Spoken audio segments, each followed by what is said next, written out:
Hello everyone. इस video में हम लोग करंट अफेयर्स को देखेंगे और करंट अफेयर्स जो है 15-15 दिन का हम लोग जनवरी से लेके चल रहे हैं। इंग्लिश में भी होगा और हिंदी मीडियम में भी होगा। पीडीएफ आपको इसी वीडियो के नीचे मिल जाएगा, तो जिनको पीडीएफ चाहिए वो भी, जो ये पीडीएफ इस तरह का चाहिए तो वो पीडीएफ ले सकते हैं। और पीडीएफ से थोड़ा सा ज़्यादा फैक्ट आपको अभी यहाँ सुनने को मिलेगा, याद भी हो जाएगा। तो एक बार सुन लीजिए, फिर पीडीएफ डाउनलोड कर लीजिएगा। यहाँ पे कैटेगराइज कर दिया गया है नेशनल, इंटरनेशनल, स्पोर्ट्स, इस तरह से।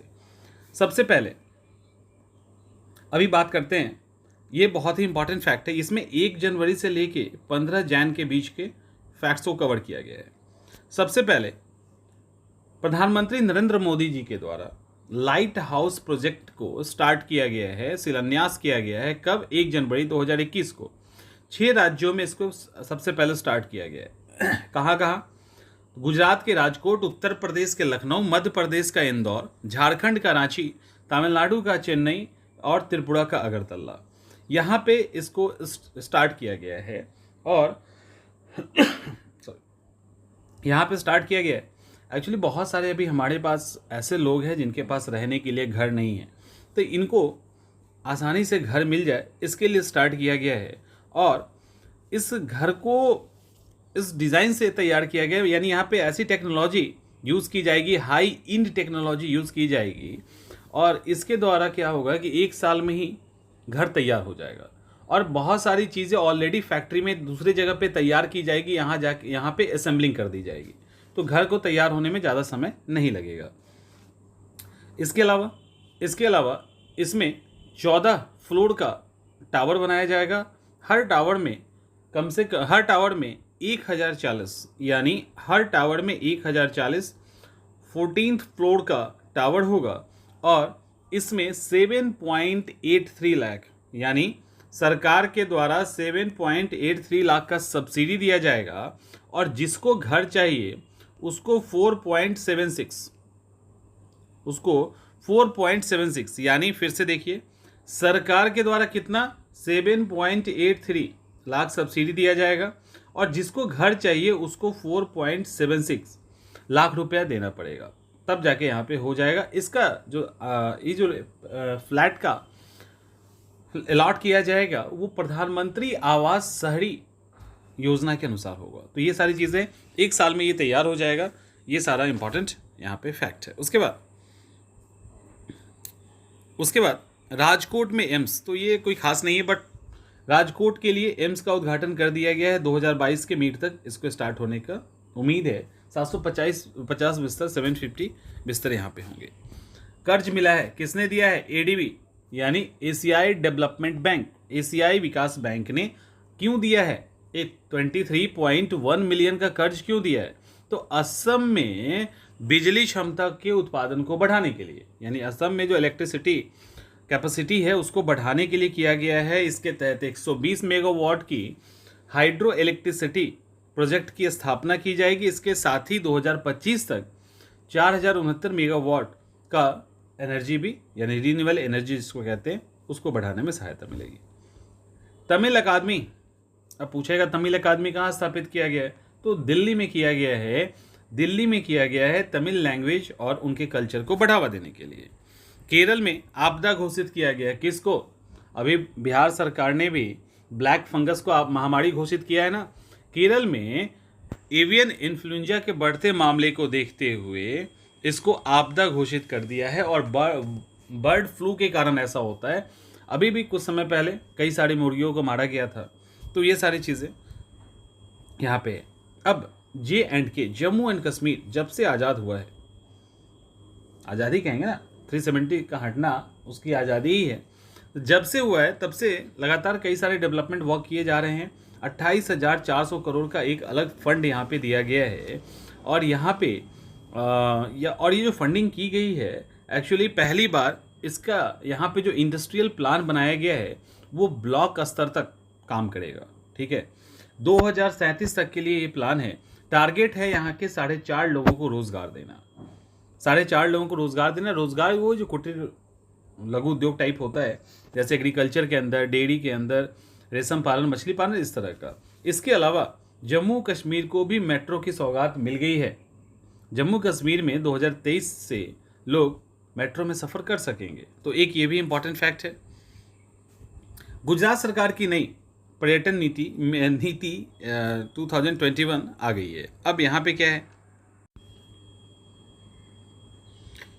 तो नई जो पॉलिसी, नई इनकी टूरिज्म नीति आई है, उसमें पर्यटन के लिए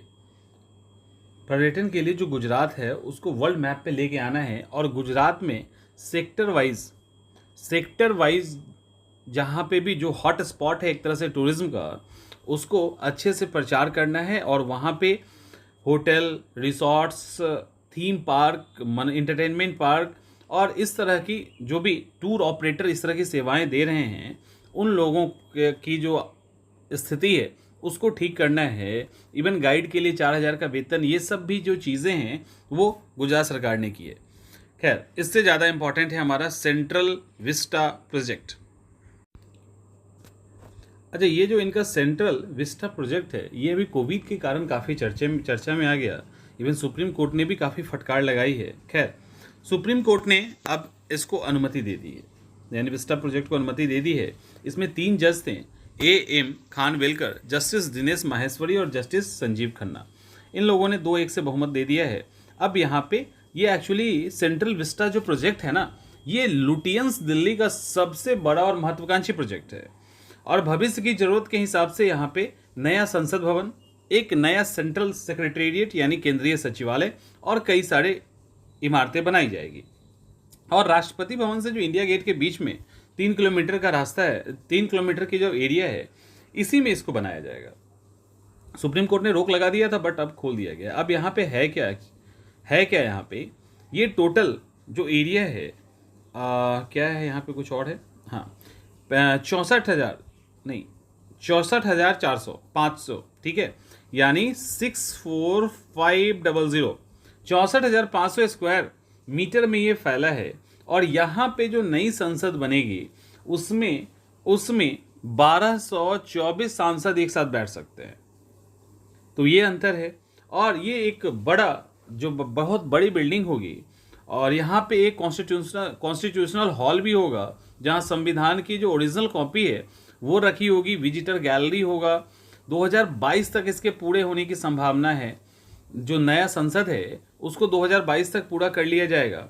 और टोटल सेंट्रल विस्टा का जो प्रोजेक्ट है वो 2024 तक पूरा होना है। नॉर्मल जो इसमें लागत कहा जाता है वो अलग अलग है, बट 971 करोड़ की जो है टोटल लागत आने की अनुमान है। वैसे 20,000 करोड़ का भी अनुमान लगाया जा रहा है।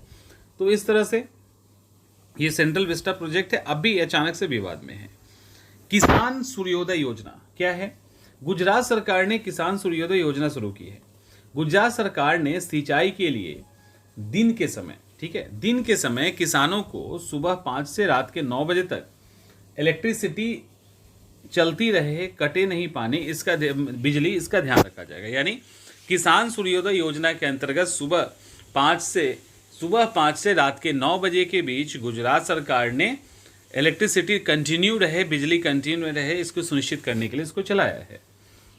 कोविड-19 डेट याद कर लेना, डेट याद कर लीजिएगा, एग्जाम में आ सकता है।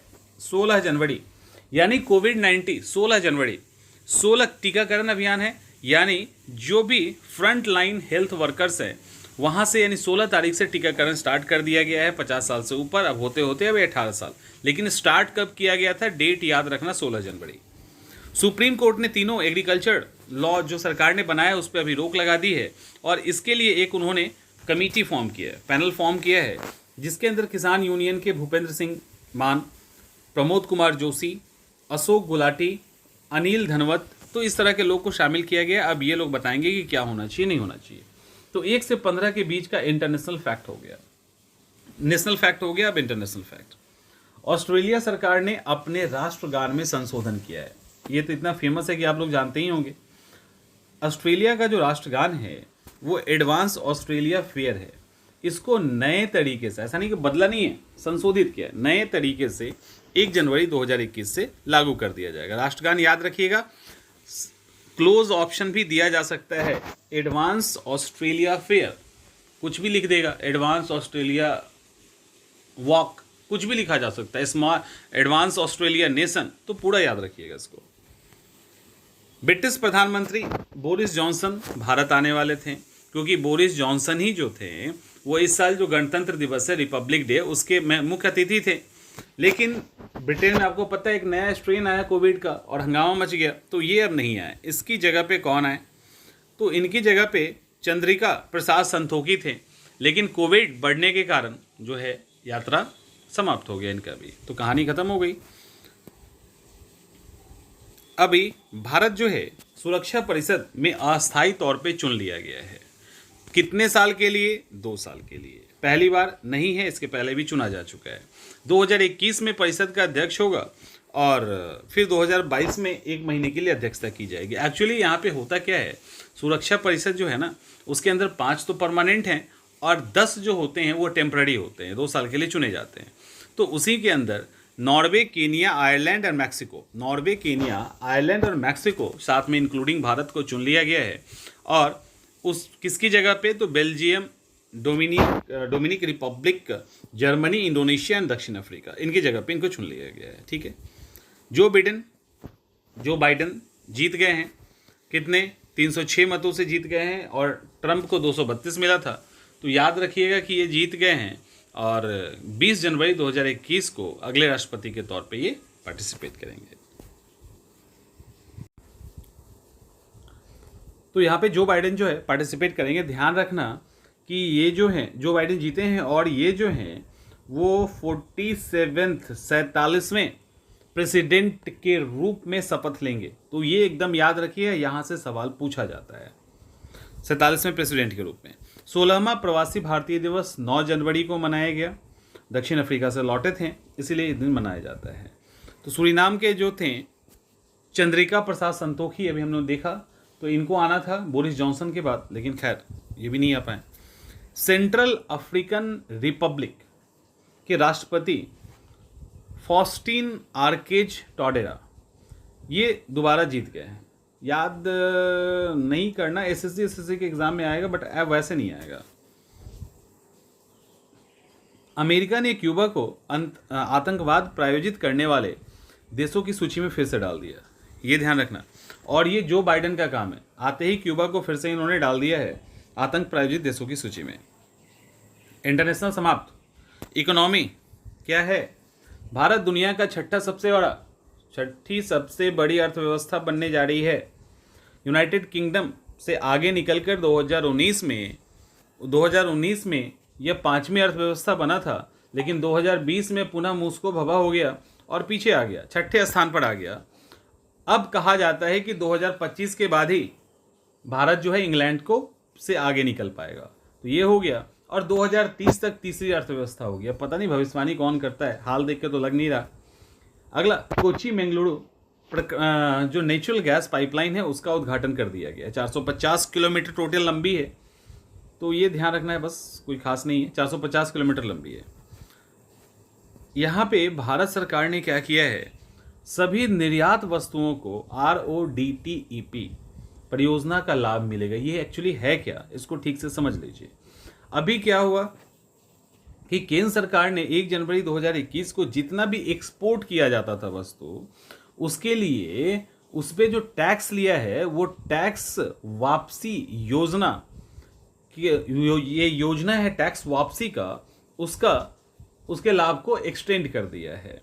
इसका उद्देश्य क्या है कि अभी कोविड के दौरान एक्सपोर्ट काफ़ी कम हो गया है, तो एक्सपोर्ट कम होने के कारण जो निर्यातक हैं उनको नुकसान हो रहा है, तो जो भी टैक्स वैक्स देना पड़ता है इस दौरान, तो उस टैक्स की सरकार वापसी करेगी। इसके अंदर क्या है, जो भी केंद्रीय, राज्य या स्थानीय शुल्क और कर है उसको रिफंड किया जाएगा, जो अभी तक रिफंड नहीं किया गया है, और ये डायरेक्ट उनके खाते में चला जाएगा। तो इसके लिए इसको स्टार्ट किया गया, यानी एक्सपोर्टर जो हैं उनके टैक्स को रिटर्न करने के लिए। बजाज फाइनेंस पे 2.5 करोड़ रुपए का जुर्माना किसने लगाया? भारतीय रिजर्व बैंक ने, RBI ने लगाया। ये बहुत ही इंपॉर्टेंट है। इसका कारण है कि बजाज फाइनेंस पे रिकवरी और कलेक्शन प्रक्रियाओं के कई सारे निर्देश को फॉलो करने में इन्होंने चूक की है, और कई बार बहुत सारा आरोप इनके ऊपर लगा है, क्रिमिनल ये सब का। ऑक्सीजन प्लांट के लिए 201 करोड़ रुपए दिया गया है। कहाँ से? PM care fund. हिसाब मांग रहे थे ना लोग, 201 करोड़ रुपए दे दिया है भाई, एक हिसाब आ गया। भारत और जापान के बीच सहभागिता समझौता ज्ञापन हुआ। यहाँ पे एक्चुअली ये जो एग्रीमेंट हुआ है यहाँ पे जो भी स्किल्ड लेबर हैं उनसे रिलेटेड समझौता हुआ है। और जापान में टोटल 14 यानी 14 डेडिकेटेड एरिया होगा जहां काम करने के लिए भारत के स्किल्ड लेबर को भेजा जाएगा जो जापानी भाषा में परीक्षा पास कर लिया है। तो भारत जो भी स्किल्ड हमारे लेबर हैं उनको अब जापान के अंदर काम करने का अच्छा मौका मिलेगा, उसके लिए एग्रीमेंट किया गया है जापान के साथ। तो इंपॉर्टेंट है। और ये किसके लिए? स्किल्ड लेबर के लिए। ये भी देखिएगा।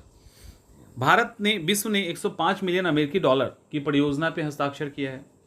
विश्व बैंक ने पश्चिम बंगाल जलमार्ग सुधार के लिए 105 मिलियन अमेरिकी डॉलर की परियोजना पे हस्ताक्षर किया है, साइन किया है। और इससे जो अंतर्देशीय वाटर ट्रांसपोर्ट है और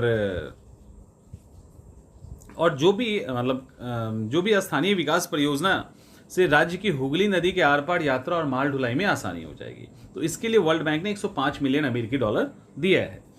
सिंधु नदी पे क्या है? 144 मेगावाट 144 मेगावाट की 8 पनबिजली परियोजना को मंजूरी दी गई है। इसको इतना ध्यान रखने की जरूरत नहीं है। ध्यान थोड़ा सा इसलिए रखिएगा कि अभी अभी लद्दाख बना है, तो लद्दाख में ये सारी परियोजनाएं होंगी, जम्मू एंड कश्मीर में नहीं होके ये परियोजनाएं लद्दाख में होंगी। उसके बाद शिवालिक लघु वित्त बैंक क्या है? शिवालिक मर्केंटाइल कोऑपरेटिव बैंक लघु वित्त बैंक में परिवर्तित होने वाला पहला सहकारी बैंक है। तो ये यहाँ पे इंपॉर्टेंट है। यानी ये जो शिवालिक लघु वित्त बैंक है वो स्मॉल फिनेंशियल बैंक में चेंज होने वाला पहला शहरी कोऑपरेटिव बैंक है, सहकारी बैंक है। और भारतीय रिजर्व बैंक ने इनको अलाउड कर दिया है। अप्रैल 2021 से अपना कामकाज करेंगे। शिवालिक मर्केंटाइल कोऑपरेटिव बैंक के एमडी और सीईओ सुवीर कुमार गुप्ता हैं, ये याद करने की जरूरत नहीं है। हाँ, ये बैंक कहाँ कहाँ काम कर रहा है? तो मध्य प्रदेश में काम करेगा, उत्तर प्रदेश में, उत्तराखंड में और दिल्ली में। इन 4 जगह पे ये भी काम करेगी। कोयला खदान, जो भी कोयला माइंस है उसके अंदर सिंगल विंडो क्लियरेंस सिस्टम की शुरुआत की गई है। अमित शाह ने इसकी शुरुआत कब की है? 11 जनवरी 2021 को। अब छोटे छोटे भी अगर इस तरह के कोई हैं तो उनको भी यहाँ पे आराम से कोयला का जो खदान है वो अलॉट किया जाएगा। अभी 72% हिस्सेदारी कोयला क्षेत्र से है। यूनियन बजट 2021 पहली बार पेपरलेस बजट किया गया है। पेपरलेस का मतलब ये है कि सॉफ्ट कॉपी ही जितने भी मेंबर्स थे उनको दिया गया है, हार्ड कॉपी किसी को नहीं दिया गया है। अब आते हैं environment, science and tech. Pfizer की जो कोरोना वैक्सीन है उसके इस्तेमाल को मंजूरी मिल गई है और WHO ने इसको मंजूरी दे दिया है। कई सारे देश तो ऑलरेडी इसका यूज़ कर रहे हैं। वर्ल्ड आर्थिक मंच, वर्ल्ड इकोनॉमिक फोरम के द्वारा 6000 उपग्रह पृथ्वी का चक्कर लगा रहे हैं। इनमें से 60% जो है खराब हो चुके हैं, यानी स्पेस जंक हैं, यानी बर्बाद हो चुके हैं, और वो भी आ रहे हैं। ये किसने जारी किया ये ध्यान रखना। तो ये इंपॉर्टेंट है कि इसको वर्ल्ड इकोनॉमिक फोरम ने जारी किया है कि 6000 उपग्रह चक्कर लगा रहे हैं टोटल देश के, और उसमें 60% खराब हो चुके हैं। भारत आकाश मिसाइल प्रणाली के निर्यात को मंजूरी दे दी है। आकाश मिसाइल जो है पूरी तरह से स्वदेशी है, ध्यान रखना। आकाश मिसाइल पूरी तरह से स्वदेशी है और दूसरा कि इसके ऊपर राजेंद्र रडार लगाया गया है। राजेंद्र रडार लगाने के कारण ये जो मिसाइल है वो स्टेल्थ हो जाती है। तो इसके कारण इसका काफ़ी डिमांड है। और सतह से हवा यानी सरफेस टू एयर मिसाइल है, 25 किलोमीटर इसका रेंज है। तो ये इंपॉर्टेंट है। गुजरात की नई सौर ऊर्जा नीति क्या है? सौर ऊर्जा नीति, इसमें कहा गया है 2022 तक गुजरात जो सरकार है वो solar energy and wind energy यानी सोलर ऊर्जा और पवन ऊर्जा का उत्पादन 30,000 मेगावाट तक लेके चला जाएगा। तो ये है यहाँ पे इंपॉर्टेंट। उसके अलावा hot air balloon wildlife safari, Madhya Pradesh में भारत की पहली hot air balloon wildlife safari launch की गई है। और इससे जो है बांधवगढ़ टाइगर रिजर्व में जो पर्यटक आएंगे उनको इसके थ्रू दिखाया जाएगा।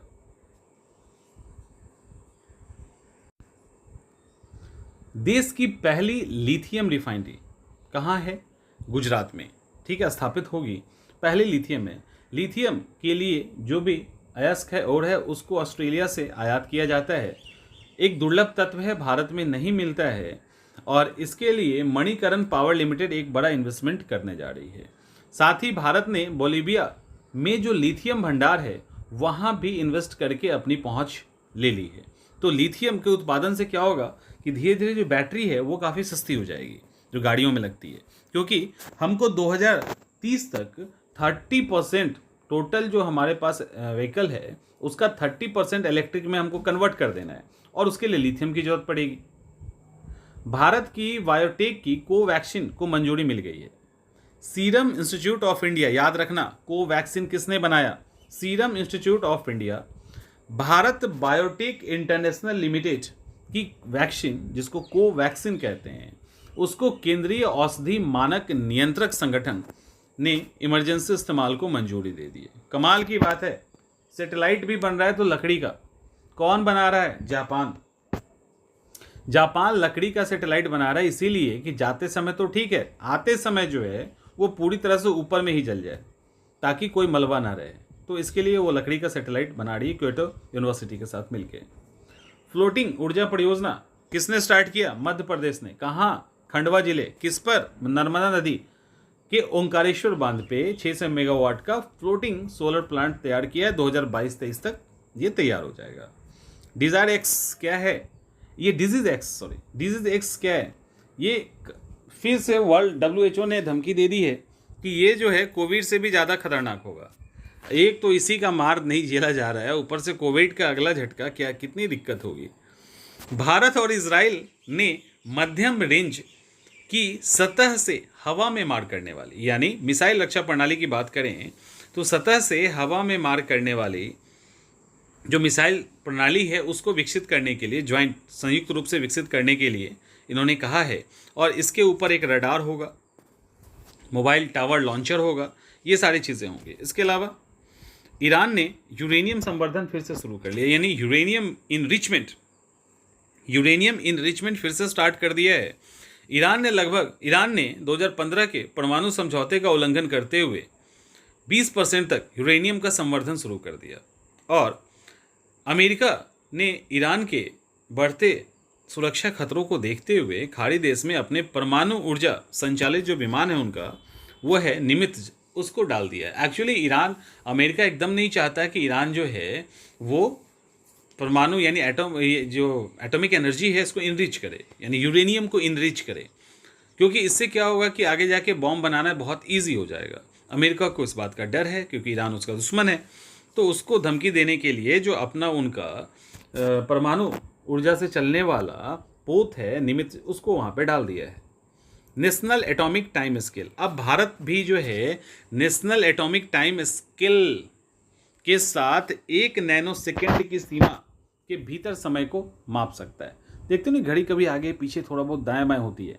अब ये जो नेशनल एटॉमिक टाइम स्केल है, इससे क्या होगा कि हम 1 नैनो सेकेंड यानी गलत होने की गुंजाइश ही खत्म, और इसमें क्या होगा 2.8 सेकेंड की सटीकता के साथ इंडियन स्टैंडर्ड टाइम को हम लोग अब आराम से जनरेट कर सकते हैं, अब हम आराम से शो कर सकते हैं।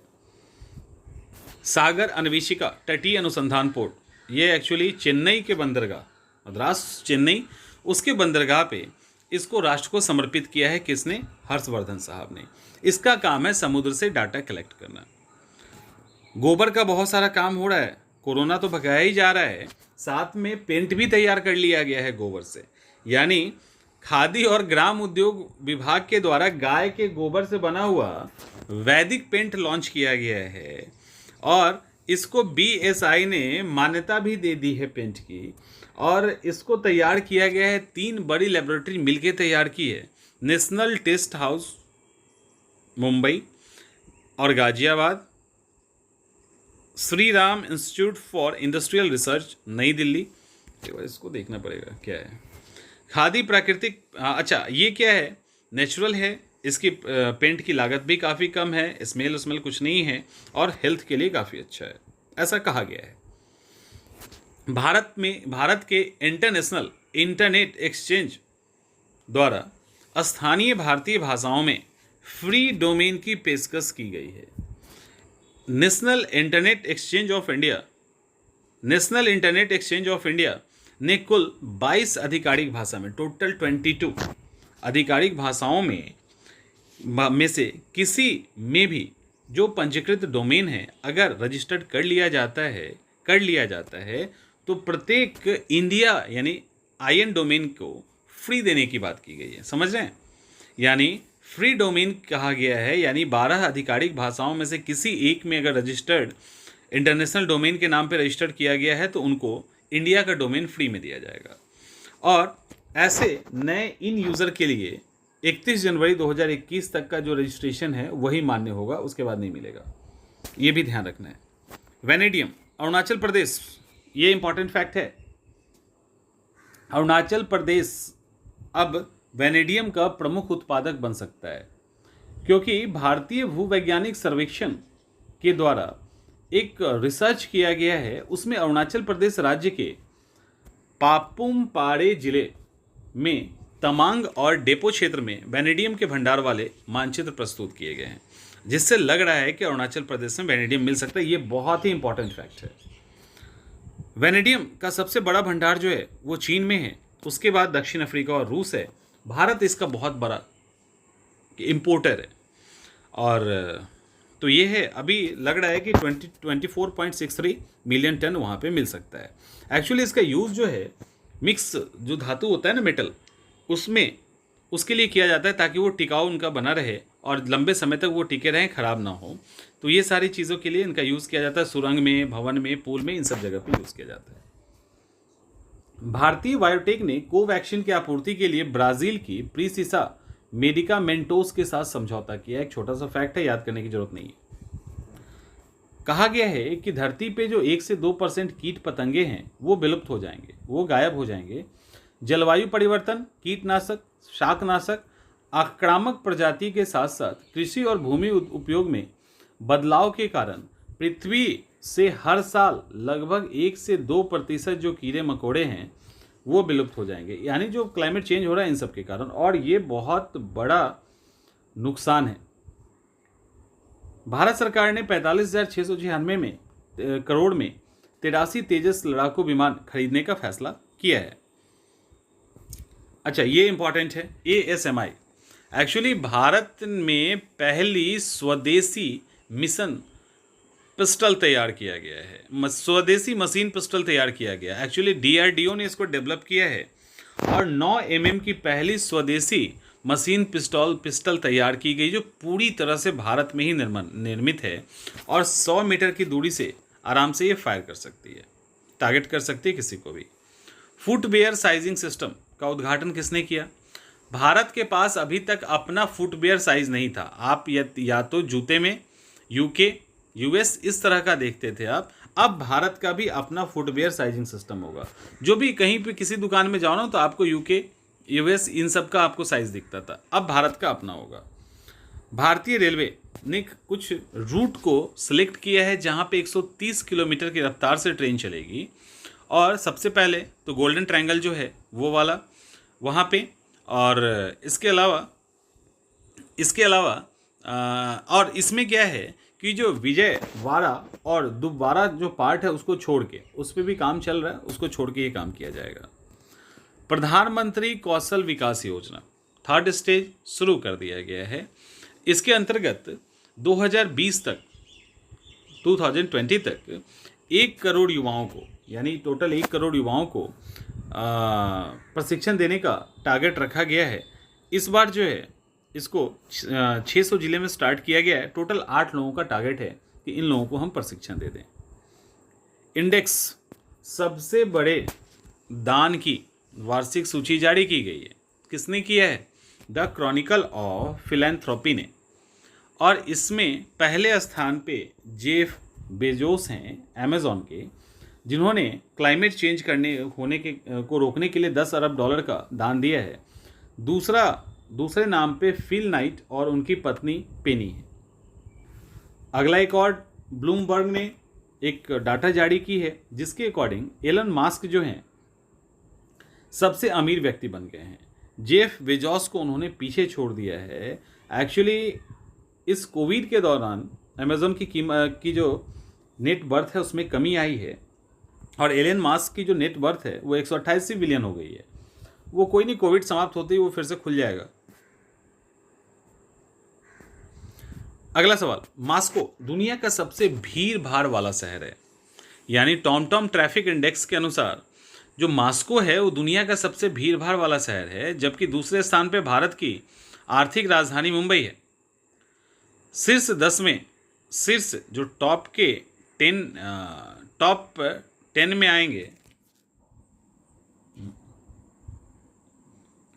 जो टॉप 10 में शहर आएगा, ध्यान से समझिए, जो टॉप 10 में शहर आएगा वो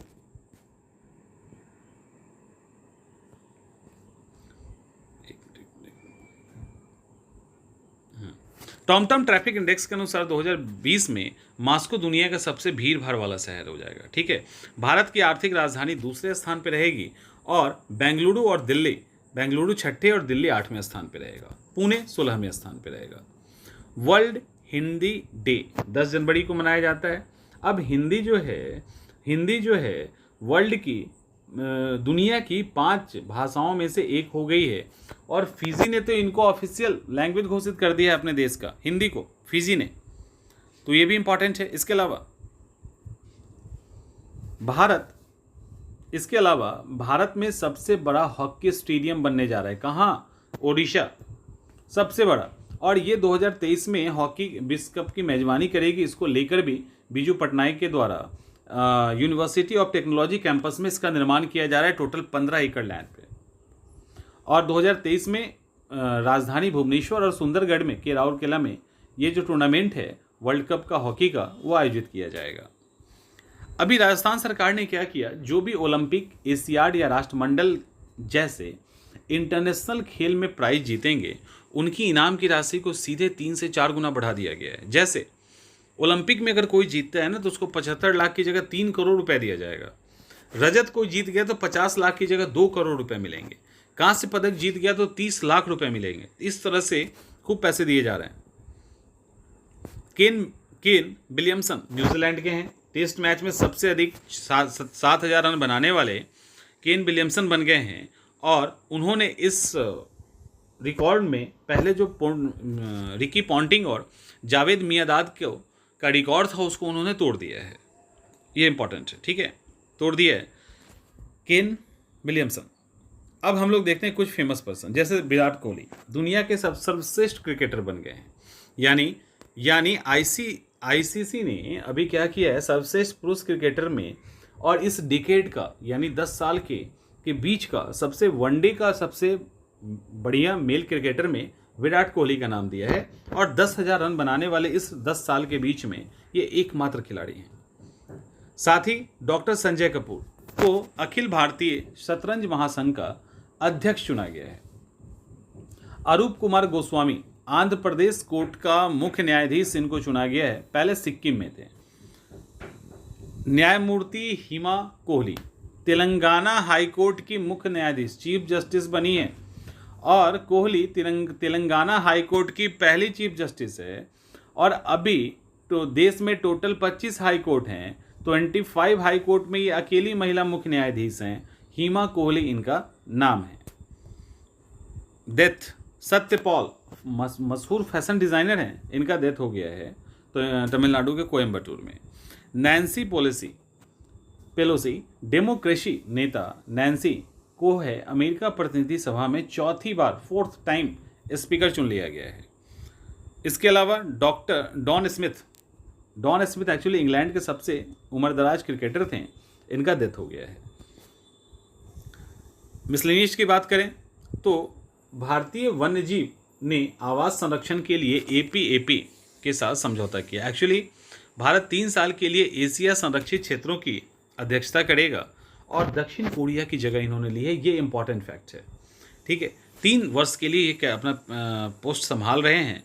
एक्चुअली यहाँ पे उन लोगों को अक्सर डाला जाता है जो लोग अच्छा काम करते हैं एनिमल से रिलेटेड।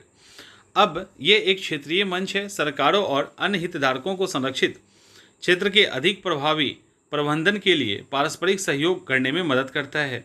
तो ये सब यहाँ पे इम्पॉर्टेंट है। इसमें 17 देश के 21 सदस्य शामिल हैं। जापान, चीन, नेपाल, दक्षिण कोरिया, बांग्लादेश, भूटान, श्रीलंका, ये भी इसके अंदर शामिल हैं। भारत जो है 2022 में यूएनएससी के आतंकवादी विरोधी समिति की अध्यक्षता करेगा। तो ये इम्पॉर्टेंट है, इसको याद कर लीजिएगा। साथ ही ये तो ठीक है, 51वां फिल्म अंतर्राष्ट्रीय फिल्म महोत्सव जो है गोवा में आयोजित किया गया है, इसको याद करने के लिए ज़रूरत नहीं है, बट फोकस देश बांग्लादेश है, उसको देख लेना। सी विजिल क्या है? सी विजिल 21वीं इंडियन नेवी के द्वारा दूसरी बार यह एक एक्सरसाइज है, तटीय रक्षा अभ्यास, वो एक्सरसाइज किया गया है और इसमें टोटल नौसेना के द्वारा पूरा जो कोस्टल एरिया है इन सब में एक्सरसाइज किया गया है। ठीक है, ये इंपॉर्टेंट है। लुइस हैमिल्टन को क्या मिला है? ब्रिटेन का नाइटहुड सम्मान मिला है। एक्चुअली लुइस हैमिल्टन ब्रिटेन के हैं, 7 बार फॉर्मूला 1 जीत चुके हैं। नाइटहुड एक्चुअली यहाँ पे 2 है। नाइटहुड जो है वो मेल को मिलता है और डेमहुड जो है वो फीमेल को मिलता है। दोनों में क्या होता है कि महारानी जो एलिजाबेथ हैं उनके द्वारा एक तलवार को टच करके इन लोगों को सम्मान के रूप में दे दिया जाता है। इसके बाद महेंद्र सिंह धोनी को भी एक प्राइज़ मिला है। क्या मिला है? महेंद्र सिंह धोनी को इस दशक का best spirit of cricket award दिया गया है। एक्चुअली धोनी ने क्या किया कि 2011 में इंग्लैंड के खिलाफ हुए मैच में के कारण उनको अवार्ड मिला है। धोनी ने इयान बेल को रन आउट कर दिया। ठीक है, इयान बेल को रन आउट कर दिया, उसके बावजूद उन्होंने उनको खेलने के लिए बुला लिया और ये खेल भावना के कारण धोनी को ये प्राइज़ दिया गया है। तो अगर आप यहाँ तक टिक गए हैं तो आप करंट अफेयर्स को डाउनलोड कर लीजिए और नीचे PDF दिया गया है, उसको आप लोग देख लीजिए।